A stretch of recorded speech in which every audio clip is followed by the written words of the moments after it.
years and years. I'd use all of his scouting reports and all of his information. It was a huge help for me.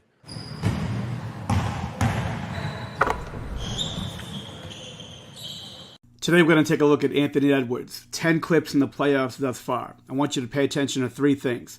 How he sets his defender up, how he uses his body to clear space, and how he changes speeds when he opens up his drive. All right, let's take a look. All right, first clip. They flip the screen. He pulls up for three. Nurkic coming back and then contests a three at the end. Let's take a look at it. All right, not a lot to break down here. Good flip of the screen by Gobert. All right, Beal's going to get taken out by it. Nurkic is he doesn't want to play back because they want to give up the three, but he doesn't want to play two up because he'll get to the basket. He's shooting 62%, getting to the rim, so he wants to sort of try to contain him to a contested shot. All right, so now since the defender's taken out, Nurkic has got his hands up. You got to have your hands active against Edwards. Edwards is shooting 35% from three, but 39% from three in that right wing. That's his favorite spot as far as pulling up for efficiency. So he's just making the read. His man gets taken out. Big is playing back with his hands down. All right, one hard dribble to get him back. You see how that hard dribble changes speed, sets that defender up, and then pull up for three. All right, next clip. Dribble handoff from the right side, going left for the mid-range pull-up. Let's take a look at it. All right, Anderson does a really good job setting this up, taking out Edwards as a defender. All right, as he gets taken out, Edwards has a read to make. He has to read Jokic. If Jokic plays up, he has to make a play to Anderson or try to get around Jokic. If Jokic plays back in the paint to protect, he's going to pull up for the jump shot, which he does. Watch his footwork going left, which is perfect. Right, left, right on the shot, has plenty of space to shoot. He's shooting 45% on dribble pull-ups this year, and he just makes the read. He has space, just pulls up, makes the good read. All right, next clip. Jab three from the right wing. Let's take a look at it. Now remember, Edwards shooting 35% from three, so it's a little bit below average. Average is about 36.5 you want to be shooting from the three-point line. But from this right spot, we talked about it in the first clip, he's shooting 39, almost 40%, 39.9 on the season from that spot. On the jab, you just want to get you want to get some type of reaction from the defender. As he comes, he sets his jab up. All right, left foot down, right foot jabs out. Beal comes back and just opens up space. Really deep three. But when you feel in rhythm, it is what it is. But again, protects the ball, makes a good jab, gets that defender back, pull up for three. All right, now we have Edwards in the post, back down, going to shoot that fadeaway over that right shoulder. All right, backs his man down, makes the hit. All right, let's take a look at it. Edwards shooting about 53% in the post, which is a really good percentage to shoot in the post. Probably most players, probably at the wing position as well, probably shooting the mid to low 40s, if not lower than that. But I want you to take a look at a few things here. First of all, there's a difference between somebody who could just score and somebody who's really smart as a scorer. Watch Gordon here in the corner. He knows he wants to take his man down and then go to the fadeaway going baseline. He knows he can't do that because Gordon's right there. Watch him wave out Towns to have him come out. Now instead of a 1-on-2 in the post, because from that spot, if he wants to fade away, he could dig and still guard Towns. Now Gordon's going to get out of there, so now that whole side's cleared out. Now the second thing I want you to watch, as the back down happens, watch this shoulder, all right, before he makes his move. That shoulder gets right in that defender. All right, and takes out Caldwell Pope. Again, watch that. That last bump with that shoulder without extending the elbow to make it illegal. All right, the defender goes back, and now once he hits him with the elbow, now he just clears over that right shoulder, fadeaway, nice high arc and jump shot, 2 points. All right, next clip. Isolation up top. He's going to drive to his left, pull up in the mid-range off the glass. Let's take a look at it. All right, a few things here. If you want to be a dominating scorer, you have to effortlessly get to your spots, all right, by just being able to just turn a corner, change speeds, and get the defender on their heels.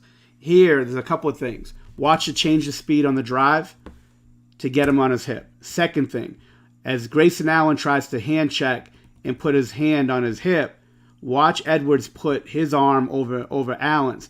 Allen, on this jump shot, would usually contest with that left arm. Here, because Edwards' arm's over he's got to be able to turn over his body. He can't get to that contest because that arm's over his. So the change of speed, he takes his arm over his, and then uses the glass. The glass is a very big weapon to use on any position, especially that angle, like that 45-degree angle. You got to be able to use the glass, especially in the mid-range. Great use of glass. Great job getting his defender off balance and then pulling up for 2. All right, simple clip here. Straight line drive from that right wing. He's going to change direction, pull up in the paint. All right, let's take a look at it. A couple of things here. All right, watch the footwork. Watch the use of a fake on the closeout. All right, use that fake, gets the defender up. Secondly, pivot foot stays down. Left foot down for righty. All right, he uses the fake and then gets his defender up. Defender should never leave your feet like that, because now you open up drives like this where everyone else has to rotate up. But now on the drive, the last thing I want you to look at is that little bump at the end. Doesn't extend the elbow, all right, which is a blatant foul. All he does is make contact with that shoulder and that elbow, and then bumps the defender off, gets to the free throw line, and 1. All right, next clip. Pick and roll in that slot. I'm going to go twist, set that second screen, pull up jump shot. Let's take a look at it.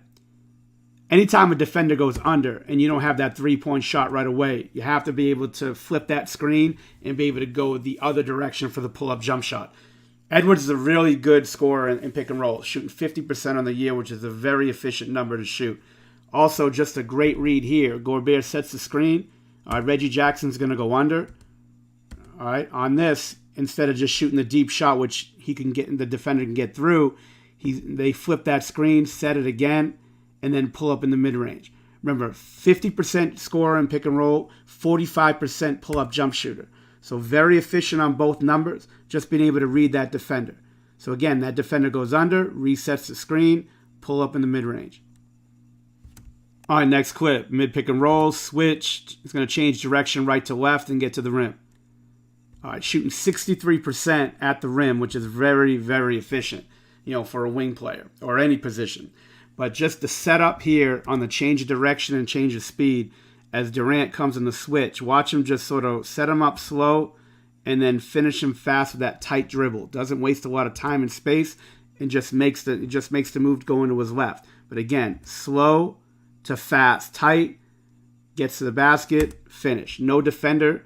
All right, so now if they rotate off, if he makes the move, if he rotates off to try to stop him at the rim, he's got the play to Conley, but there's nobody protecting the rim here. Great change of speeds, great finish. All right, isolation here, about 800 dribbles, but watch at the end with the bump. Probably illegal, but it doesn't overextend and blatantly shove him. If you're going to hit somebody, you got to do it quick. As just makes contact, initiates there, but again, keeps that arm stiff instead of blatantly shoves him back.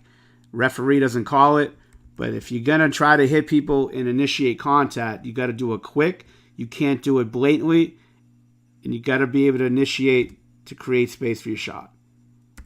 Don't try that at home. Last clip. I got isolation up top, Beal guards, left to right, change speeds, gathers high, and finishes off the glass. Remember, 63%. If you want to be a really good finisher, you have to shoot in the, probably in the low to mid 60s at least. High finishers like Luka Doncic shoots 70%. Kyrie Irving close to 70%. So those guys could really finish at a high clip at the rim. But watch the move as he changes speeds, changes direction, that high pickup, because you got to worry about on the drives, you got to worry about weak side defenders trying to, hedge in and try to, strip the ball. He picks it up, worries about this, but now that high pickup, 2 steps, legal, uses that glass. See how high he makes it off the glass here. When you're using glass, try not to go low. Try to go high as much as possible and just tap it. Great change of speed, good pickup, all right, good deceleration, and then using the glass at the end. Great finish in the paint.